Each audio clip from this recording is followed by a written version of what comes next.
kynhun ïalehkai jong Ribhoi United Kyllalyngkot ban khuri ke jingjop ha ke jingïakhun ke quarter final Brolington jong lympung invitation knockout football tournament bala pynïaid the new Nongstoiñ Sport Social Cultural Club.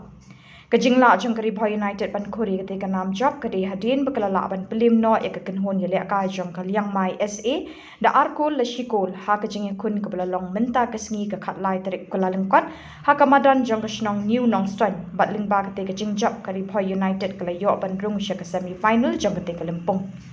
Yaki artli ki kol ke Ribhoi United la yo ban tap do Carlos Chalam ha ka minute ke ban ribu pra bat Brolington Warlangpih ha ka extra time ke bakandai pusan minute lyngba ke penalty kat ba ya ke shikol ke Liangmai SA la yo ban tap do kynhun ha ka minute ke basan punyo bat ya ke kusna man of the match la yo ban khur do Carlos Chalam na ke Ribhoi United.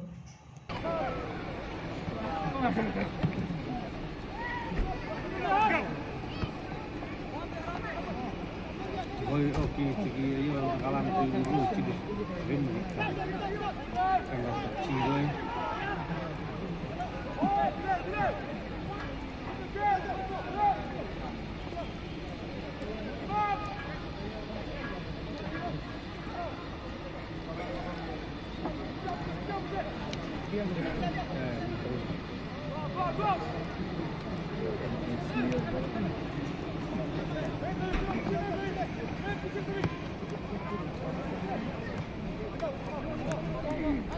Berarti boy bol duduk di ambil kenan kemudian di lari ya selama jam.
Ayang tamrame like to, ayang macam tu, ayang jatuh.